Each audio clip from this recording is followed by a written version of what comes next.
After being bullied out of Game 2, the Maroons have opted for speed to counteract the Blues in the Origin decider at Suncorp Stadium. Queensland recalling Kalyn Ponga to form a dynamic duo with Reece Walsh, but once again there's no room for David Fifita in the Maroon side.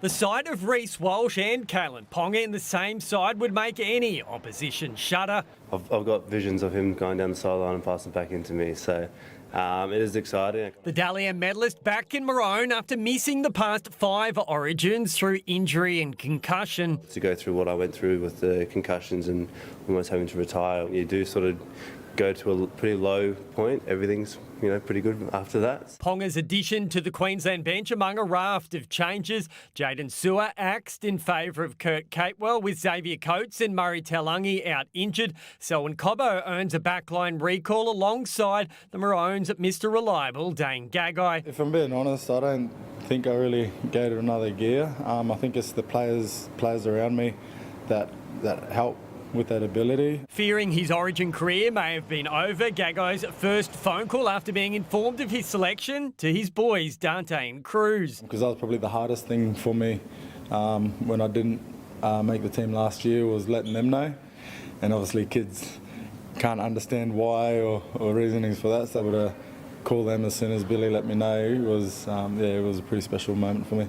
David Fifita tried to put on a brave face at Titans training after being overlooked again for Origin. Dave was, a serious consideration. He started the season a little bit behind the 8 ball with a pec injury, and he's still working back to the standard that he created for himself last year. And I'm sure he'd be the first one to admit that. Heading into the decider after a horror showing in Game 2, Billy Slater's reassessed his coaching strategy. Without doubt, I've looked at myself before I've looked at anyone else, and there's mistakes in my preparation, there's mistakes in my performance, and privately I'll be owning that and I'll learn from it.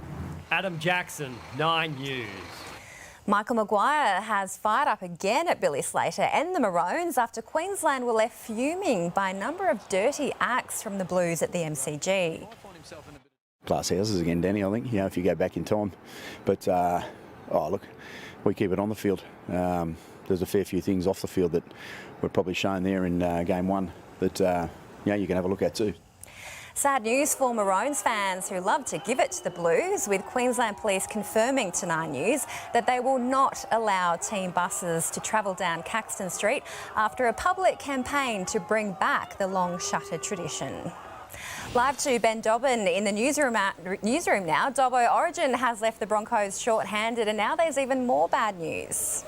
Yeah, good evening, Dom. Certainly, it looks like Corey Oates is set to miss Saturday night's clash against the Dragons with that reoccurring knee injury. Now, if that's the case, Karapani will shift straight to the wing. They're already down a half-back with Jock Madden out. Josh Rogers will be back in that side. He trained in the 7 jersey today.